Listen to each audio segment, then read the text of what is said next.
We are just a few weeks away from Daniel Cormier's next UFC light heavyweight title defense at UFC 210 against Anthony Rumble Johnson, and we must ask the question of what will be next for the winner, and should the winner face the returning Jon Jones. Hey everyone, welcome back to TYT Sports. Mike Wellman here. Question we are looking at today is whether or not the former UFC champion Jon Bones Jones should get an immediate title shot when he comes back from his latest one-year suspension. Now, as you probably know, Jones is currently serving a one-year suspension by USADA for failing an out-of-competition drug test. They actually concluded through arbitration that the male enhancement pill that he took was contaminated, but that he didn't do his due diligence in taking it to begin with. So the arbitration panel gave him a one-year suspension, which is now only a few months from being served. He'll be eligible to resume his UFC career this coming July, which would line up with UFC 213, I believe it is, July 8th, the UFC's big 4th of July weekend show. If you remember last year, the UFC's big 4th of July weekend show was UFC 200. It was supposed to be headlined by Jones versus Cormier.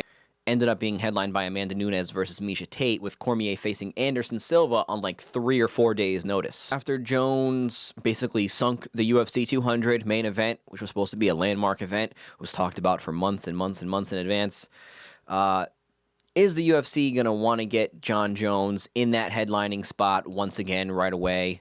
I mean, obviously, they're going to want to get him back in the cage as soon as physically possible.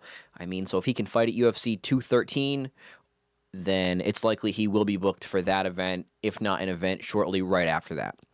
The UFC also has 3 events in a row that weekend. I believe it's a Thursday, Friday, Saturday, if I'm not mistaken. So there's plenty of room on the International Fight Week schedule of events for Jones to come back. Should he get the immediate title shot? Should he face the winner of UFC 210's main event, DC versus Rumble? I mean, Jones never lost the UFC light heavyweight title. Obviously, as most of you know, he had to relinquish it after a previous infraction, a hit and run accident / plea deal. But he did defeat Daniel Cormier before that at UFC 182. A lot of people still consider Jones to be the real champion, the sort of true champion in the UFC's light heavyweight division.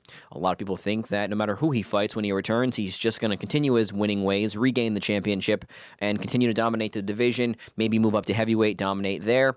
Between all the things we've seen with Jones recently, with his time away from the cage, combine that with the other contenders and elite fighters in the division kind of closing that gap with catching up to him, there's definitely a chance that Jones could lose if he faces off with either DC or Rumble. We saw some serious ring rust from Jones at UFC 197.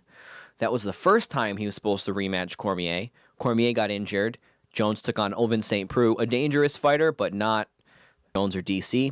Cormier was actually in the commentary booth for that fight and said that he wished he fought that Jon Jones, who showed up at UFC 197. A very prepared DC would have beaten that slower, rustier version of Jon Jones that we saw at UFC 197. Now, Jones did take the fight with St. Preux on very short notice. It's understandable that he would want to fight a little more cautiously, especially with not knowing what to expect with your own ring rust. I mean, you don't know what to expect when you go out there after such a long layoff. So, especially going up against a dangerous but kind of unheralded opponent in Ovince St. Preux, I mean, would you want your all-time great undefeated streak ruined because you got careless against an opponent like Ovince St. Preux and he capitalized? So it's understandable that Jones would fight reasonably cautious, but still, he definitely looked like he had some ring rust. I think the UFC is just trying to book the biggest fights possible right now with any names fans recognize, so they'll likely just plug Jones into the title fight right away, but is that the best move? If Jones doesn't fight to the sort of virtuoso level that we've seen him fight at in the past, either Rumble or DC can certainly beat him. So DC gave Jon Jones a tough fight in their first outing, and I think Anthony Johnson versus Jon Jones is a highly anticipated matchup. It's sort of the one big fight at 205 pounds that we have yet to see. So, you know, Jones and his career unbeaten streak, effective career unbeaten streak. I know he's got the one loss, but nonetheless, going up against the hardest hitter in the sport, which you can argue for Rumble Johnson, especially if Johnson beats Cormier and does so emphatically, then there is some serious intrigue behind a Rumble Johnson versus Jon Jones fight. You might even see odds makers make Jon Jones the underdog in that fight, depending on how Johnson looks against Cormier at UFC 210. That one's a little bit more unlikely, but maybe. If you don't give Jon Jones the immediate title shot, who should get the title shot? I say Jimi Manuwa. Should Jimi Manuwa get the shot at the winner of DC versus Rumble? So Manuwa, coming off of a pair of highlight reel knockouts over Ovince St. Preux, and most recently he knocked out Corey Anderson in the first round of the main event at UFC Fight Night London. Just a devastating knockout artist. In a sort of shallow light heavyweight division, he's certainly made a case for his own title shot. Now, do I think he's going to outstrike Rumble Johnson or have a credible defense for Daniel Cormier's wrestling? Probably not. But aside from those three sort of elite guys at the very top of the light heavyweight division, Manuwa is, the next guy just outside of that mix. And let's face it, 15 of his 17 wins are by knockout or TKO. He's going to occupy that gatekeeper spot at the very, very top of the division until someone great comes along, and the division doesn't right now have this huge crop of prospects coming up the ranks. So I think that, like I said, Jimi Manuwa has definitely done enough to earn a title shot.